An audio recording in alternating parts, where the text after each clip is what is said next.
this is one that I think there is a genuine debate. I was on board before the year started with Damar Hamlin. If he takes a step onto the field and plays a down but plays one special teams play, like he makes the team, he's comeback player of the year. He died on the field last year. They resuscitated him, and he's come back. He made the roster and he played. But there is a but. You had a story in Cleveland with Joe Flacco, who took this team to the playoffs. He was the fourth quarterback that they took him off the couch.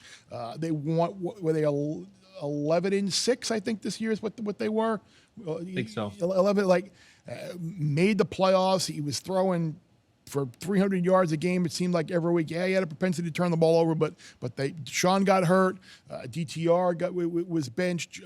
PJ Walker, he made the Browns offense go. And I know we talked about it. We got some big numbers on Flacco. But again, this is going to be the debate. And Geoff, you're Mr. Ego, angry, talking down to people and all that all the time, like you've done today. Would you be the guy that would not have Damar Hamlin on? I guess here's the thing.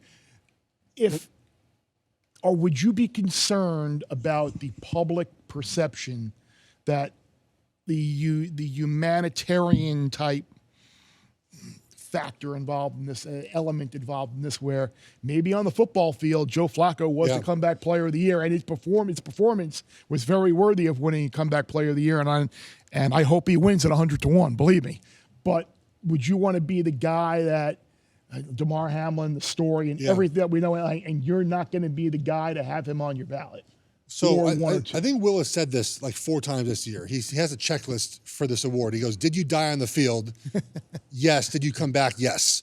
And that's the checklist for this award. It's comeback player of the year. Look, I'm sort of against the idea that comeback player of the year is you weren't on a roster or you didn't play well for 7 years and finally played well 1 year. To me, and I was often injured. So I comeback player of the year to me is guy's hurt. Guy unfortunately has a cardiac arrest in the field. Did he come back from that injury? Yeah, Damar Hamlin did not play a lot this season, more of a special teams player than an actual starter on their defense, but part of that was their all-pro safeties were healthy this season, right? And he's not as good as Hyde or Poyer, so he didn't play as much. The Flacco story is absolutely great, but he wasn't even on a roster till November. I mean, what's he coming back from? Being on the couch? To me, he's coming back from playing for the Jets. Fair enough, but to me, Will, comeback player of the year is about injury. You coming back from an injury, not coming back from being on the couch with I'm jumping in on this right now before it gets to you, Will, because you're going to say it, and I'm going to say it before you. This goes back to last year when I'm pissed off that Geno Smith. What did Geno Smith come? Wait, that's my point. Nick Gates was comeback player of the year last year. Well, Nick Gates, an offensive lineman, is not going to win the award. But he was hurt. But my point is I just think it's always been mostly about guy gets hurt, guy come back from injury. Not come back from being on the couch, not come back from not playing for 7 seasons. Will, I know you've been on Damar Hamlin this entire time. I have a Damar Hamlin wager. I think it's minus 280. But I think he's going to win the award, and he should. Yeah, I think Hamlin's going to win. And it's such a vague award. Even the voters, I don't really know what I'm voting on. There's no really criteria. I think it's always sort of been misnamed as best comeback. It's really what's the best story, what's the best redemption story. And in a lot of years, Flacco would win. A lot of years, Baker Mayfield would win. Number 1 pick, bounced around, led his team to win a division. I just think what Bear said, people are too, they don't want to be insensitive. They want to vote for Hamlin. Hamlin's obviously a great story. There are 2 great stories. There are 2 deserving winners. Only one of them can win, obviously. I think we've heard some voters say on the record, hey, I'm going to vote for Hamlin for all the reasons we mentioned. So I think Flacco will get some support. I do think Hamlin wins, probably a close vote, though. I love Will's checklist. I had forgotten about that. I mean, nailed it.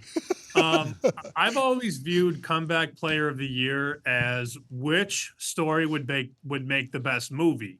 And that's Damar Hamlin. I mean, it just is at this point in time. And remember, we saw this, Bear, in 2020. We've discussed this on your show when Alex Smith almost lost his life to that leg injury and all the surgeries. Roethlisberger played 2 games the year before, screwed his entire right arm up. The elbow was ready to come off at the seams. He comes back the next year, throws for 33 touchdowns. The Steelers started 10-0, and it didn't matter. Alex Smith won that award running away. Did Damar Hamlin do anything to help the Bills this year? No. 5 games he played in. He had 2 tackles. He was on the field. He was the 12th man on the field in the game they lost. But none of that matters. None of that. It's not about stats. It's about the story, and Damar Hamlin's going to win, period. Bear Bets full episodes drop twice a week right here on the Bear Bets YouTube channel. Remember to subscribe to stay ahead of the odds, and let's celebrate all of our wins together.